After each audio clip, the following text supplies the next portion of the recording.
Mm-hmm. You want to go ahead? You go ahead and record. We're recording. Mm-hmm. All right. So I'm just gonna say. Mm-hmm. We haven't had a podcast since the end of the world, right? Which was Friday the 13th in March, right? End of the world was back in March. Yeah, Friday the 13th. And that would be cool if that was true. I mean, humans are like the luckiest animals. So whatever strange things can happen, it's always a hole in one with humans. Anyhow, so we got one podcast fan out there, Darkness, my old friend, and he's been waiting since March 13th, Friday the 13th, for his next podcast. So we've been in quarantine, but now we're quarantining. Quarantine. We're teaming with bacteria, and we can dance if you want to. Right. Rutger Hauer. I think Rutger Hauer sings this song, man. Hauer? The actor? I think he's dead. No. Rutger Hauer's dead. Must have been recently. $5. PayPal. I think I'll take that bet. Well, Google it. No, I'm good. Is Rutger Hauer dead or alive? He's adios amigo, man. He was cool. You know why he died? Because he didn't want to live through the damn end of the world, man. That's why he died. You ever see Hobo with a Shotgun? He's in that. It's a good movie. He's a hobo with a shotgun. Does he have a British accent or not? He's got a slight Nordic accent. Yeah, right. He was just ripped. He just walked around ripped all the time. Just ripped, just veins. Did you ever see the one with him and Matthew Broderick? Oh, something about Beast or something. I'll have to watch it. Night Beast. So how does Rutger Hauer talk? I can't do it.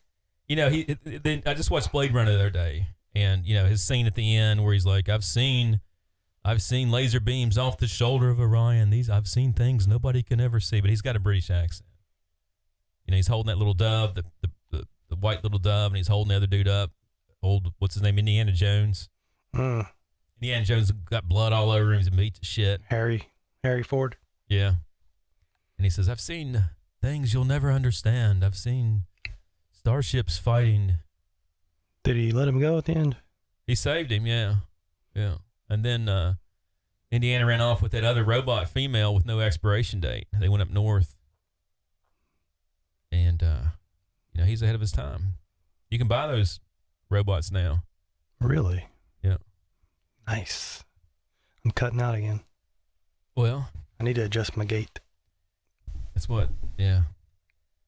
And we can go where we want to. The night is young and so am I. And we can dance real close from our heads to our feet. And surprise them with, I wish I could read. And we can dress real neat from our heads to our feet and surprise them with a victory cry. The lights goes off and on in here. You fix your gate? I don't know. I think it's just. I say we can act if we want to. If we don't, nobody will. It's Rutger Hauer sings that, man. And you can act real rude and totally it's not removed. Rutger Hauer. It's the guy with long curly hair. He was younger then. He had long curly brown hair. I remember seeing the video on like a Best of the 80s commercial. And he had some girl and he had some midget. I don't want to say midget. How do you? You just did. I forgot the term. What's that? Dwarf? No. It's little person? Little person. So I apologize. Who are you calling little? I apologize. We got to edit that out. We don't edit shit out. No, it's in there. All right. There's no such thing as bad publicity. No, there is. There is. I'm woke. I'm politically correct. If you can't take a little unintentional name calling, then you got bigger problems. Well, I get it. I get the poor and the downtrodden. I get it. I get the victim complex. I get the handicapped. I get the disabled. I get the not the Rutger Hauers of the world. The opposite. Yeah. There's more opposite than there is Rutgers. There's more normal. All right. Well, look, you and I take on the hard questions. Oh, I see. First thing we got to do, our Darkness, my old friend, said we need code names, right? And we may not be able to figure this out. So your code name is Golden Eagle. Mulder. Yeah. What about Bandit? Bandit is too weak. Smokey and the Dam. Gator. Just Burt Reynolds names. How just Burt Reynolds names? Sharky. What was the one that was in The Longest Yard where he's in prison playing football? Superstar. He was Gator, and then he was Bandit. I don't know what else he was. Somebody needs to Google. Anyhow, we're unprepared. Was he Gator in Deliverance? No, he was not. Who was that? Who was Gator then? Gator, well, there was a couple Gator movies, and they're awesome, right? You got to watch them. They don't ring a bell. Well, man, if you got any type of streaming service, I'm Googling Burt Reynolds movie names. So you don't want Golden Eagle. That's the name of a Jeep. It's also the name of a James Bond movie, isn't it? Golden Eye. Hmm. All right. Mulder. I'm not seeing a list of his names here. I give up. We'll come back to it. So, I don't know what our code names are going to be, man. You can be number 1 and I'll be number 2. No, you don't want to be number 2. Number 3. Number 1.5. What was your, I don't know, man. I don't have any, nobody's ever given me a nickname. Mothman. Mothman. That's kind of, as far as monsters go, Mothman, he's not the most. Mouthman. He's, yeah. Mothman's He's mysterious. Nobody's seen him up close. Yeah. All right, let me think here. He looks different in every report. Yeah. Well, he's interdimensional. He's from another dimension, another dimension, another dimension, another dimension. Just like Bigfoot. Yeah. And aliens. Right. It's called the imaginal realm. It's the realm between the imagination and reality, or in air quotes, reality. Well, there's 10 dimensions, right? Supposedly in what string theory? It's the subjective dimension that science can never prove. And they're breaking through. Right. Whenever you're in like a trance-like state, you're on the verge of breaking into that experience. That's where you see UFOs and stuff and ghosts. Break on through to the other side. I haven't been that lucky. Or hallucinogens. Right. You've seen UFOs. No. Have I? You saw one. I've seen 4 or 5. And a ghost. That's pretty good. I haven't seen anything. I was playing music when I saw the ghost in a haunted house. We were practicing. Yeah? I saw a completely black figure, full-bodied, walk like a normal, look like a person, a completely like shadow person walk across the doorway. I saw it full on. And I stopped playing. I was like, did you guys see that? That scares me now, dude. The hall Shut that door. The hall dead ended into a bathroom. There was nobody in there. I knew there wouldn't be. Well, let me ask you this. So you think it's power suggestion because they said, hey, we're going to practice in a haunted house? I didn't know it was haunted at the time. What instrument were you playing? Guitar and singing. We were recording some songs. Yeah. It was me and 3 other people. And what was your mental state? I may have been drinking a little bit, but just in the zone playing. That's where you get to that mental state. What if you have a mental illness and saw it because of mental illness? That's valid. Same difference. It's valid. It's valid. Shit. No, I've never seen anything, man. That's why they say schizophrenics. They say they're out of touch with reality. Yeah. It's just a different type of reality. Yeah. What is our wavelength that we can see? Humans can see very tiny. Right. Visible light. Yeah. Well, who's to say there's not all kinds of stuff that we can't see? Well, honeybees can see ultraviolet. Yeah. Right. I think. And then, what is it? Mosquitoes see infrared for sure. They smell it. Don't they pick up on carbon dioxide or something like that? Yeah. But damn mosquitoes. They probably find your vein with infrared. They always hit the vein. Or your breath, maybe. Oh, I see what you mean. Yeah. They go in for the... They don't go for a vein. They can get capillaries. They get me right on the vein. That sucks. But not this year. It's a new year. And it scores 0 mosquitoes and golden eagle, whatever my name is. 1. All right, let's get what I got some feedback on one of our last podcasts. I got some darkness. Northern Yankee people. They said that could have been like 10 podcasts. They said that? Yeah. And I said, nope, that's just one good one. All right, so look, tonight's hard question, and I'm not ready for this, but it's typical. So let me ask you this. Off the cuff. Off the cuff. That's a good name. So here's the question. Now, I've got to phrase this correctly because I got to get back in the mode here. So what's your, I'm going to call you Brofessor. Okay. All right. Golden Eagle. What's another? Golden Year. I'm going to work on that. Golden Eagle. I'm going to work on that one. I think it has too many syllables in it. But not for you, it doesn't. So I got to phrase this correctly. Professor, what is best in life? Living. No! Ah, so close.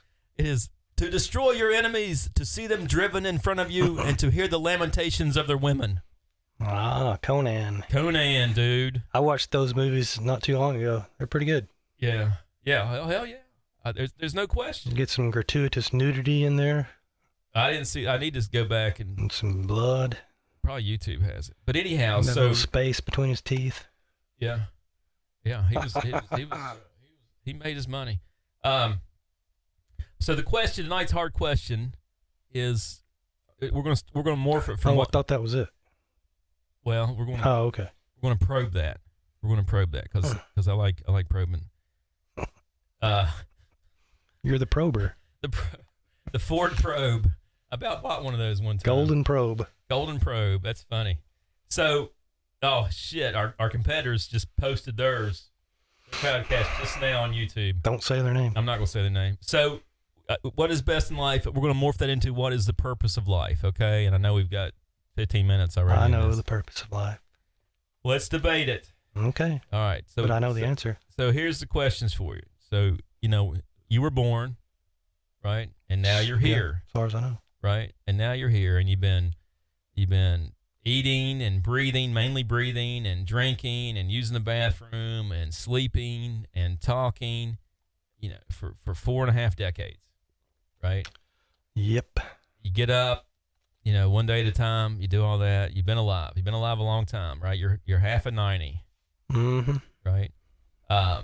So what's the purpose of life? And let's start off with this. There may not be a purpose. Well, I mean, depends on how you look at it, I guess. Right. Your point of view. Right. So, I mean, I think your life would be a lot more enjoyable if you decided to believe there was a purpose. Right. I agree with that. I agree with that. So maybe. So let's go down because all these are forks in the road. What is the purpose of life? And the question is, well, okay, why do you think there's a purpose in life? Well, if there's not a purpose in life, then what's the purpose of life? That comes with the whole self-awareness thing. If we were just walking around with no self-awareness, the purpose of life would just be to survive. Right. And reproduce. To consume, for what do you want to call it? What's venal pleasures? Is that a good way to phrase it? VENAL. Yes. Pleasures of the flesh, eating stuff. I just drank a Coca-Cola and man, that was awesome. Doing stuff that helps you continue living feels good most of the time. Yeah. Or right. We got 5 senses, right? So and people pay money for their senses. They pay money for music, like my singing. People pay money not to hear that. We pay money for scented candles. Right? Drugs. Pay money drugs. For drugs would be I guess your senses change under drugs. Mm-hmm. I guess your brain changes. You numb your senses. Yeah, and I haven't been on drugs in a long time, so I don't know. We pay money for food out the butt, right? Gourmet food. Mm-hmm. Taste is a sense. Shelter. Right? We pay money. I don't know if we pay money for things that feel good on our skin, clothing. I don't know. Yeah. Or who knows? For love with other humans, touch. Mm-hmm. We pay money for art. That's kind of a visual. That's one of your senses. Eyes, things that are pretty. So we do try to gratify our senses. Is that the purpose of life? For some people. Yeah. So we kind of, and this. I appreciate this. What's your name again? Professor or Mulder? Either one. Yeah, either one. What was the guy's name at the FBI? The old bald-headed guy who's always Skinnered.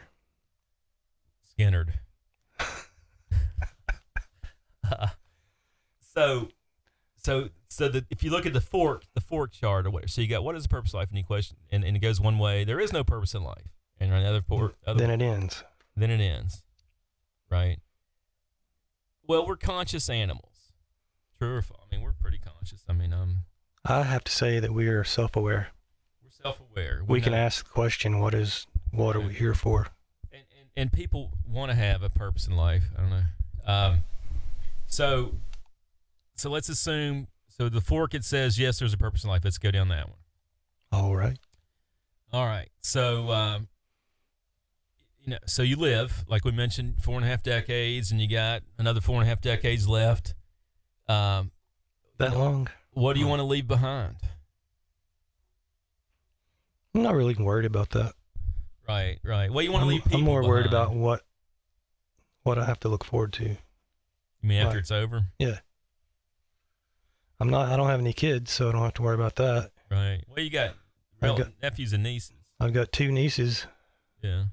They'll probably be the only people alive that matter when I'm dead. Right. Which could be any day now in 2020. Yeah. Could be meteor strike tonight. I mean, I may not live longer than my brother and sister-in-law, but then again, I might. Yeah. Considering there's a good chance. So the thing you'll leave behind, I don't know if there's anything physical, like I don't make stuff. People that make stuff like furniture, they could leave furniture behind. I think about, like, after I pass away and I got all of my books and journals and stuff in my room, who's going to go through all that crap, look at it and read it? Yeah. So sometimes I try to write stuff down, for somebody in the future to find. I didn't know that. So you're trying to leave something behind, a message, whatever. That's cool. Mostly it's for myself, but at the same time I'm thinking, it might be for somebody else. Or they'll probably just think it's stupid and burn it. I mean, and you don't have as much as I do. You got your social media footprint. Very tiny. You got your album if you put it back on YouTube. It's on there everywhere. It's a bunch of different places. So, you gotta make it easy to get to. So that's one thing. That's work. At one point, that would have been my main thing, but kind of got over that. Right. I wish I had motivation and a reason to do it again. Like I take pictures. I put in the pictures up. Of course, Instagram eventually will delete them. YouTube will delete the podcasts and the videos and all that. Mm-hmm. You leave behind memories. Maybe you can't leave much behind. I mean, if you're a gigantic player, like a politician, you leave your name in the history books. Right. But there's just so many people in the world and so many people, so many pictures and songs and bands. Yeah. You're going to be lost. Right. Unless it's somebody that knew you personally, you're just going to be lost in the noise. And if you're just leaving behind memories, if you're just leaving behind memories, then the person that remembers them may or may not pass them on to somebody else. So let's assume after you pass away, and this is not the path we were going down originally. Within 50 years, nobody remembers anything about you.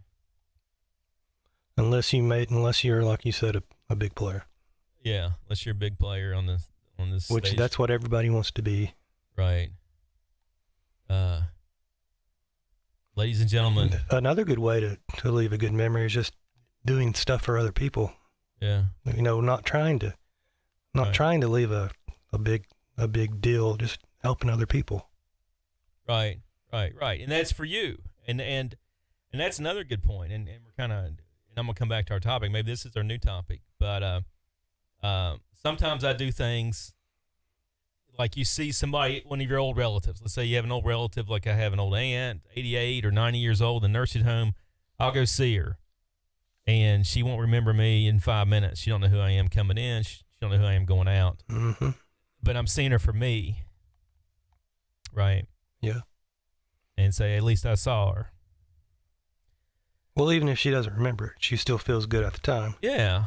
Yeah, and you feel good. Right. You smile. You say, "Hey, Aunt Helen, remember this story?" And she acts like she does.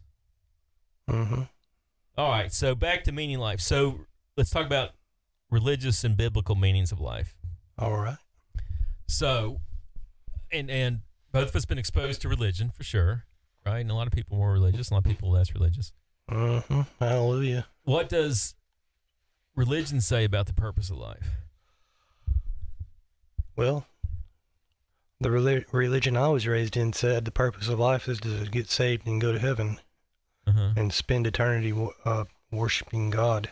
Right, praising God. Right, and well, I guess there may be more to it than that. I need to let's think about this. So there's 3 or 4. Oh, and also helping other people get saved. Right, there's 3 or 4 major religions, right? Christianity, Islam, what else? Buddhism, Hinduism, Judaism. I guess I'm from West Virginia. We only had one religion up there, which is West Virginia football. I'd say the big four is Christianity, Buddhism, Hinduism, and Islam. That covers most of the world. Yeah. Okay. I don't know. So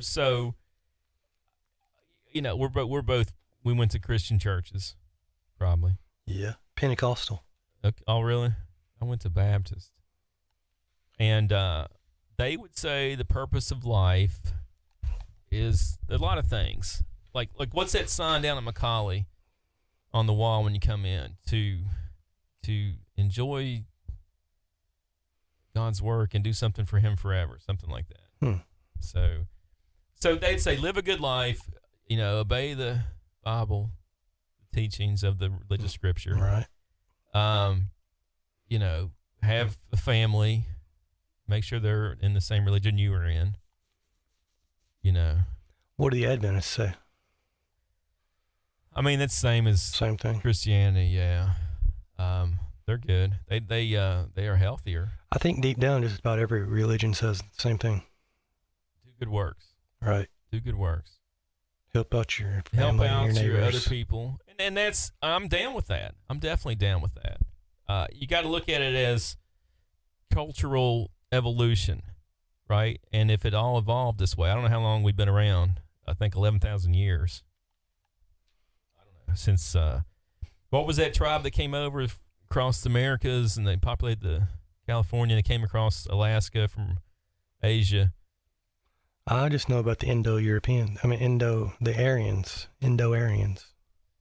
Yeah. They came from the steppes of Russia, kind of spread out. Yeah, there was some group that came over and anyhow, so that's like 11,000 years. That's when Clovis? Correct. Yeah. Professor gets a point. Cha-ching. Cha-ching. Where's the need a cash register sound? The Clovis. So 11,000 years ago was when megafauna died off, right? Like the giant mammoths and the giant anteaters. The Ice Age ended. Yeah. So let's assume humans been around 11,000 years. So we had cultural and societal evolution. Okay. Mm-hmm. And this is not a religious conversation night, but religion is a evolutionary advantage. Yeah. Or social advantage. Arguably, because you got a tribe and somebody kills one of your tribe members and then 100 tribe members go after them. That type of thing. Mm-hmm. I don't know if that was a religious thing or just a survival thing. Yeah, and I don't want to go down that path because it's like talking politics, Right. So the net is do good work. Probably. You could say that's most religions, right? Yeah. Follow the tenets of your religion and do good. I mean, same thing for Islam, which is probably more people than Christianity. All right, so hang on, I'm trying to be good, do good. Right. You got the 10 Commandments, similar stuff. Hold on, I'm checking my notes. All right, so is the purpose of life an individual purpose or a group purpose?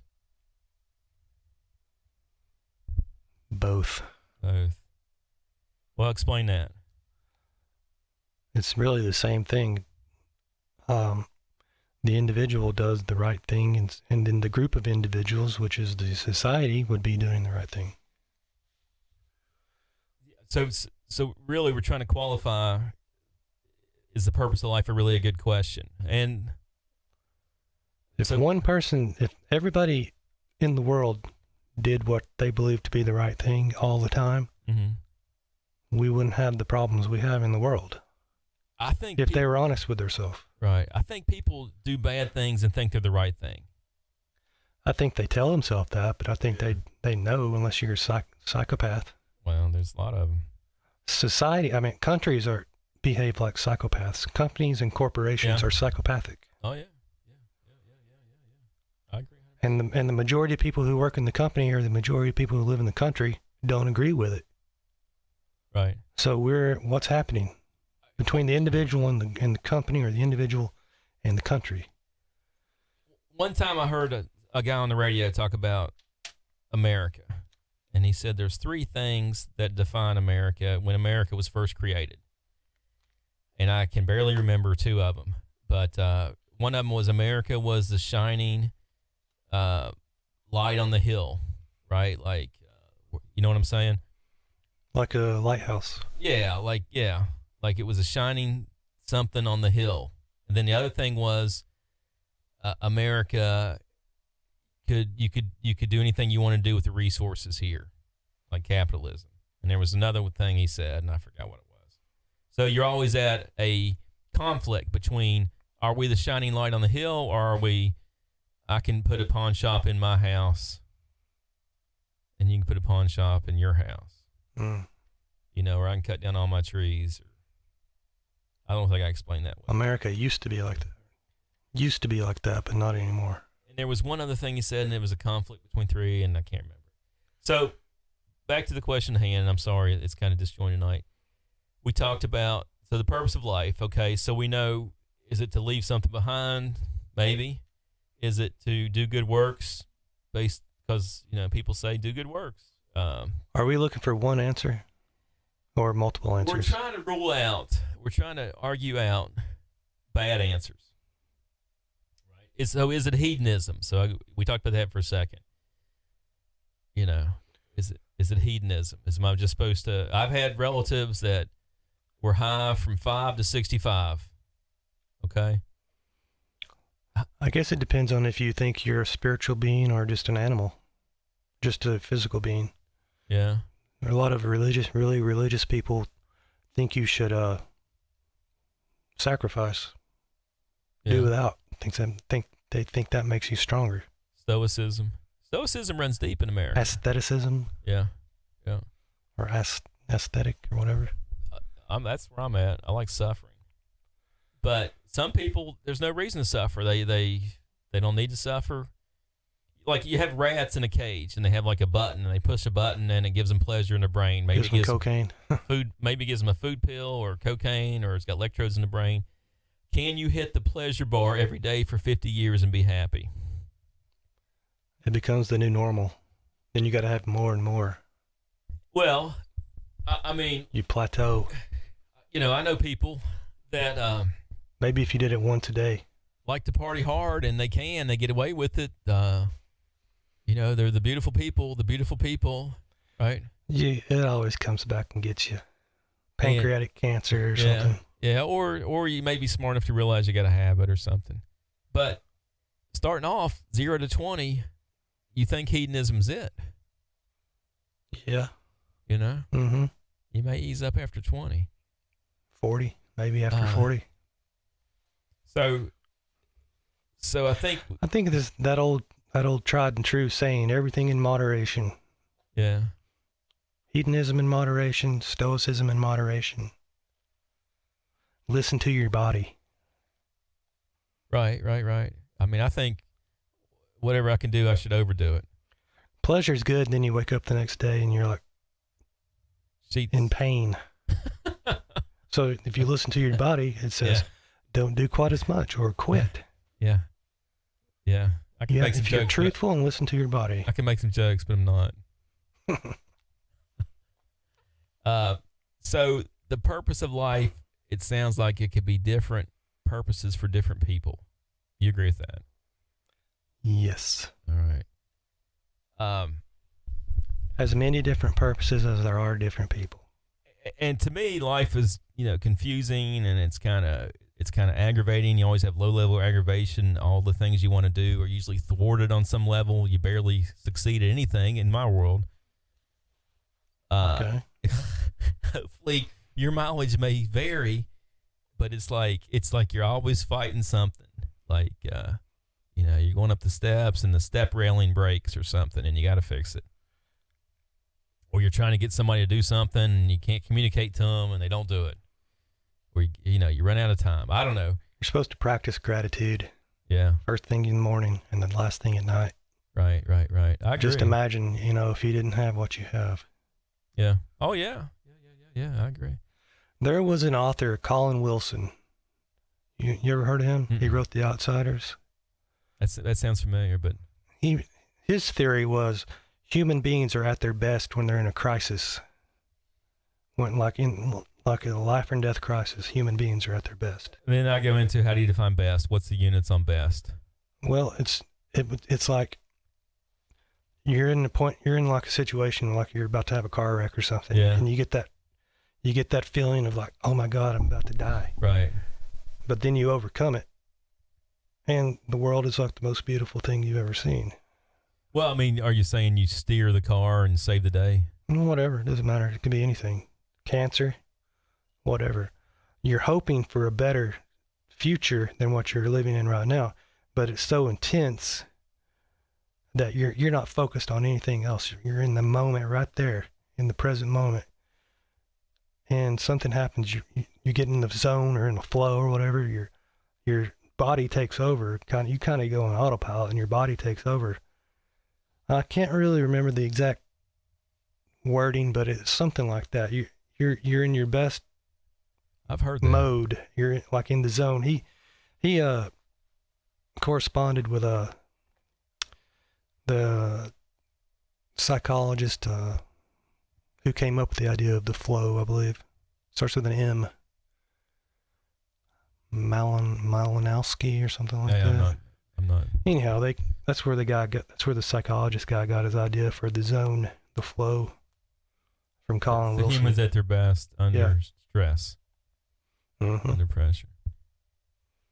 Well, I mean, athletes, there's a certain stress level where athletes perform best, right? Like if you're too stressed, you don't do well. And if you're under stress, you don't do well. But and then if you use visualization, you do really well. Right. See if I can find this. So, purpose of life. We're still trying to figure this out. And I had a plan to bring this home and solve this one, but things have changed. I mean, I sent you a quote today, and the guy's purpose in the quote I sent you, it seemed like it was survival. Mm-hmm. Humans at their best. Yeah, well, it depends if are they optimizing for themselves, or are they optimizing for all humans? Or they're probably optimizing for themselves. Yeah. Like I hit some stores recently wearing my N95 mask, right, which I've had for years from sanding in the basement, and everybody's just grabbing and going, getting all the toilet paper, getting anything that's not bolted down, and they're trying to optimize, their family unit, which that's at least they're not fighting yet. Yeah.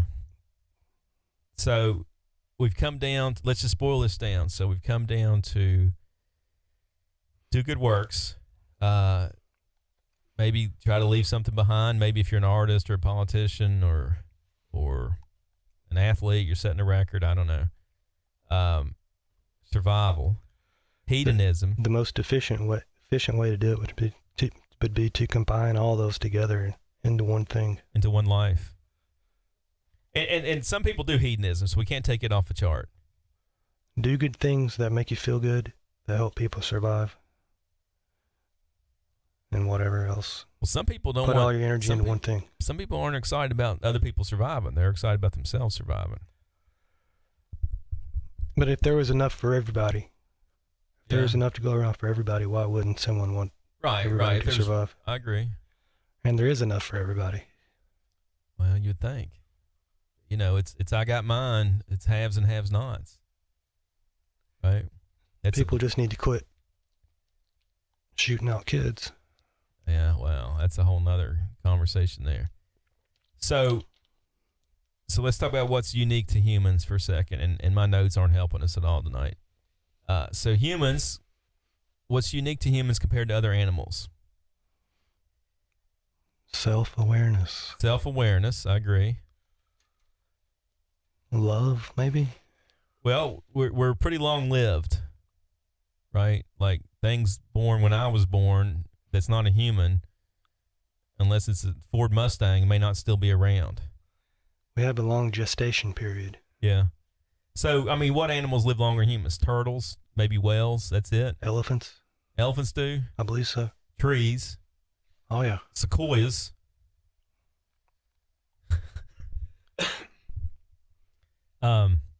Lobsters? They can live forever. I hope lobsters live forever, man. I hope they quit eating them. They get so big that they don't taste good anymore. Same with humans. Get all tough. So in summary, you said love too. So it's emotions, right? Humans have emotions. Sequoias don't. We live a long time. We're self-aware. Do other animals have emotions? Dogs, at least dogs do. I don't think it's just dogs. The more an animal is around a human, the animal picks up on human emotions and starts developing their own emotions and self-consciousness. I think emotions are probably in most life forms. You can't tell if a fish is happy. You can tell if a cat's happy. Yeah, I agree with that.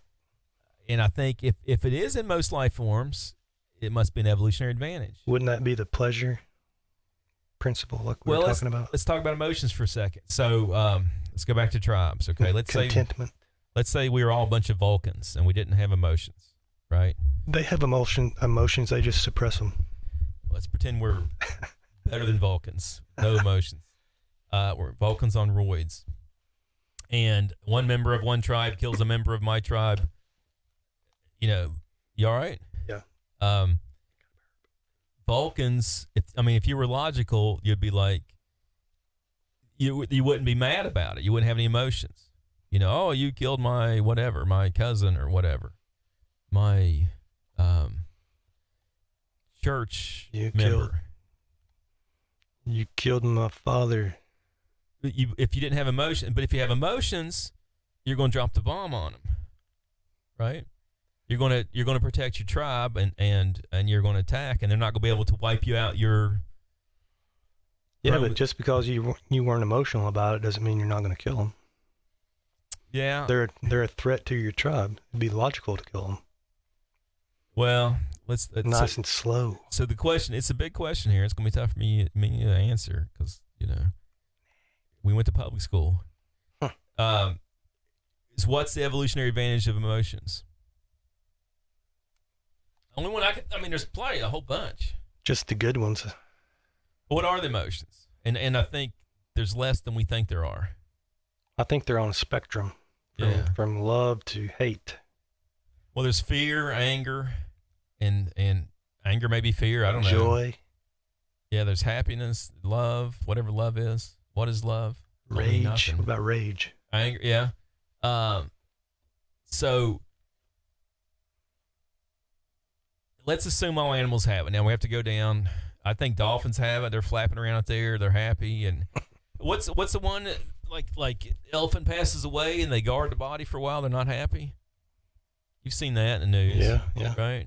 Elephant graveyards. Elephant graveyards and dolphins whales carrying babies.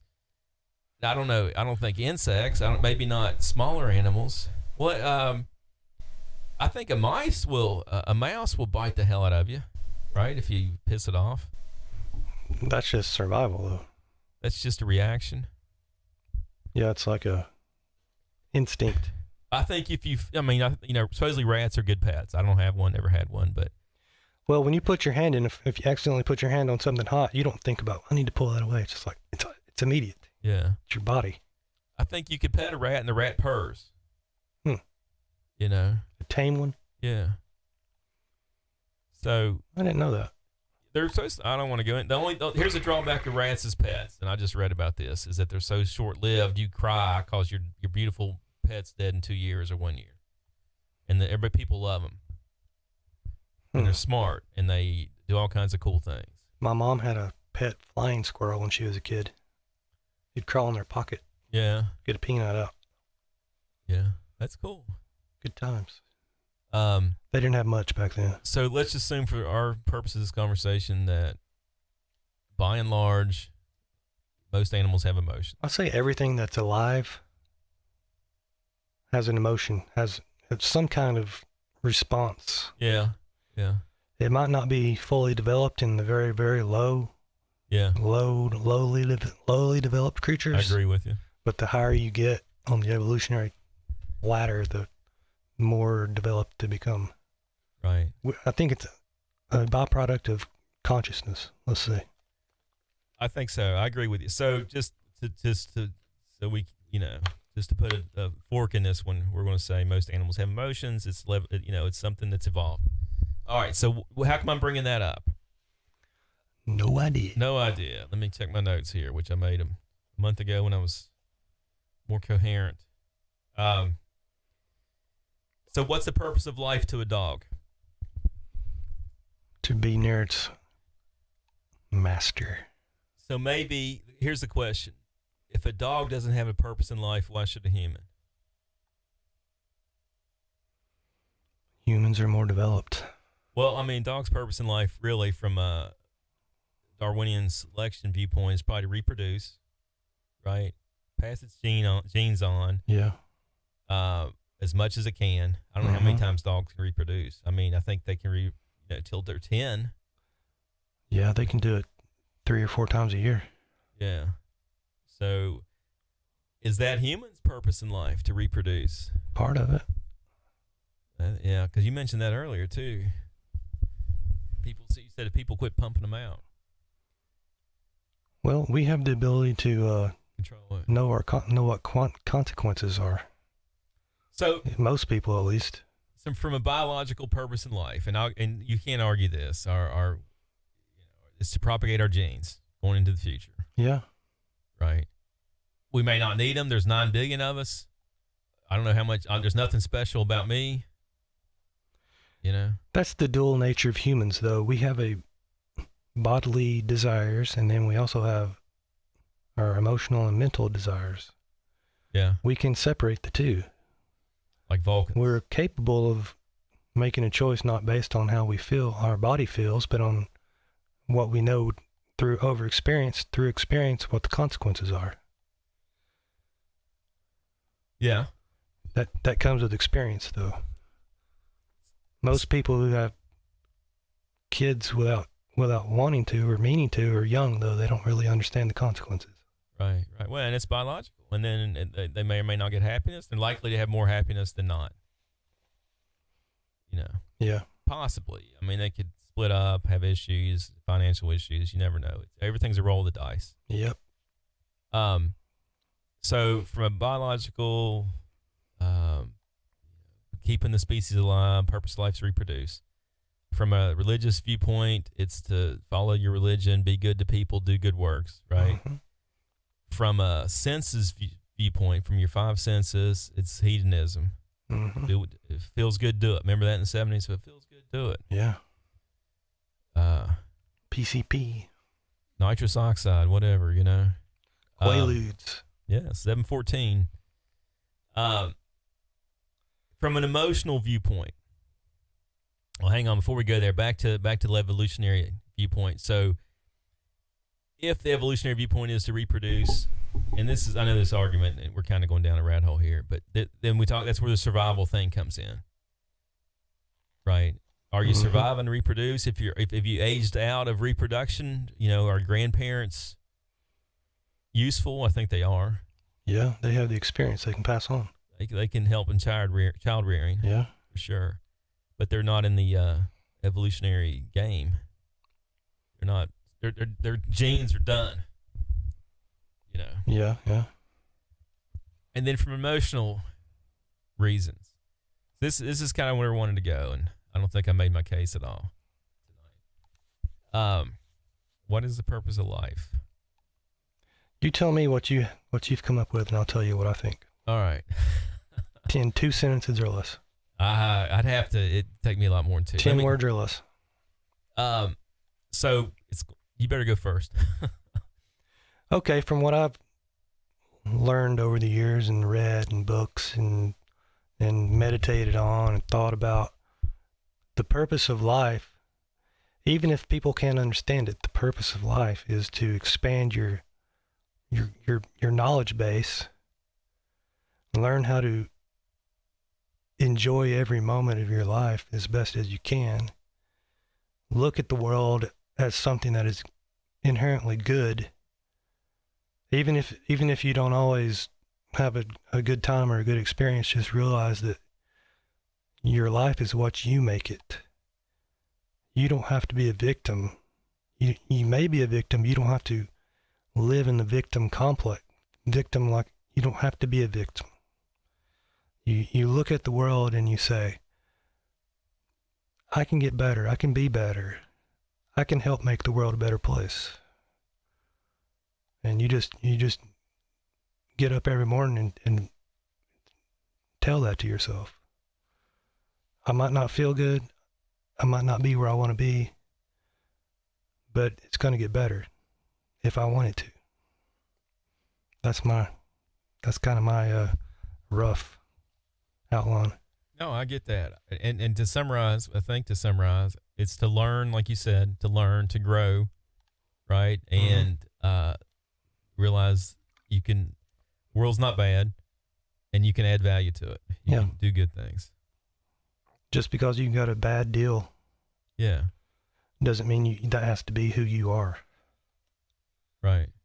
That kind of falls into the poor and downtrodden we talked about being the calm. Mm-hmm. Well, that's a good effort, Adam, but I'm going to tell you the purpose of life. Oh, I meant professor. I meant golden molder. Damn it. So we have emotions. All right, this is how you'd build these arguments. We have emotions. Mm-hmm. Yeah, I agree. We have emotions. We have strong emotions. Most people have strong emotions, I guess. They can get strong at times, right? So we're stuck with emotions. They're not bad. You don't have to apologize for them. They're evolutionary advantage. Everybody has them. People pay money to modify their emotions, I'm sure, right? They want to do something that's fun, have fun. They want to meet other people and help. I think one purpose of life, and it really, when you gave your speech on purpose of life, everybody's purpose of life is different. Mm-hmm. There's no one size fits all, right? I think the purpose of life is love. Mm-hmm. And you kind of hit on that when you said help other people and do good things. That's love. I mean, why not? So what do you love in life? You know, typically you like another person, mm-hmm. right? You know, your significant other, your romantic partner, right? Mm-hmm. When you come out of high school and you're 16 to 20, and you have that infatuation. You have that infatuation your whole life, and that's something I learned in later years, is that infatuation is one emotion that doesn't go away. There's another word for it. What's it called? I forget. Limerence. Limerence is like when you meet somebody and you think they like you and you like them, and you're walking on the moon. You know, you're walking in daffodils home and everything's smiley and happy, and you're happy as hell.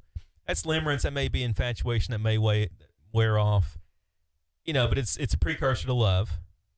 And and you could argue it's love if it's long enough. You know, if your limerence is 2 years or whatever, 5 years, well, shit, that's love. So that's one form of love. The other form of love would be like, if you have kids, you're raising kids, you love the kid. You know, neighbors across the street had a kid, and they love that kid, right? Yeah. You love and love and love and love. My mom loves her grandkids. You know, she'd do anything for them. So maybe the whole purpose of life is to love as much as you can. Mm-hmm. I don't know. Yeah. I don't know. if we think emotions are there for a reason and are strong emotions and that's the best emotion, how do you measure the best emotion? I don't know. That's probably the best feeling one versus anger. Love is the highest emotion, Okay. the highest frequency, some would say. I like that. I just, I'm always into measurement, into units. What's your emotional units? What are your wavelengths? Is it ultraviolet? Is it infrared? On the love rainbow? Higher the better. The emotional rainbow? Yeah, So maybe that's the purpose in life. I mean, that's if you lived 2,000 years ago in the Middle East, you could start a religion. Yeah, you could. You try to start it now. I think they have a new religion now. It's going to be superheroes. Kevinity. Yeah, that's a good one. I think if I think 1,000 years from now they're going to be worshiping Thor and Wonder Woman and Captain America and the new mythology. The Hulk. They're like, the Hulk was the god of smashing shit up. The Hulk smash. Like Mars. Remember, like Mars, the god of war. Ares. Yeah. I'm reading a book about mythology right now. Another one. Greek or Roman or all kinds. Who's got the best? Well, in my personal opinion, I think the Greek and the Norse are the best. I thought the Norse weren't as well thought out. Kind of. They probably weren't written about as much. Mm-hmm. Probably didn't have written words as much. I mean, written languages. Yeah. I think Stan Lee's mythology is the best. Mm-hmm. Well, all the comic book heroes are based on mythological people. Right. I got to support my love thing again one more time. All right. So, because I feel strongly about that. I agree 100%. If you're stuck with emotions, if it's not survival, if it's not, press the pleasure button every day, all day long, you can't work. If it's not my growth against your growth, what was the other things we said? Do good works. I think that touches love. I think religions touch love. Yeah. There's no way you can argue that.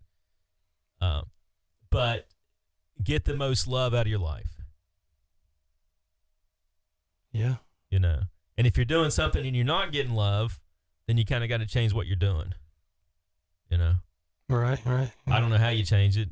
When you're middle-aged men, you keep growing. You keep trying to connect with people.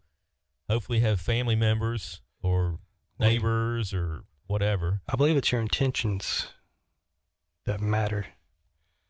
Why are you trying to connect with people? Yeah. It could be a selfish reason, or it could be a not selfish reason. Could be for fun. For fun.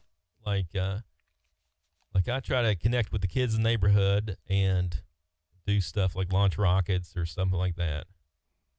Something memorable. They may not remember it, in 10 years, but for a couple of weeks they remember it.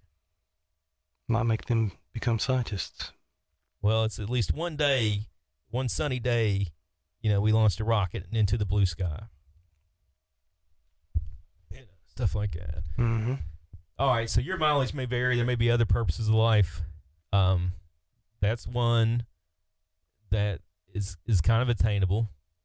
So, again, if this time phase it for a second. So, growing up, I don't know at what age do people start developing romantic feelings? 13?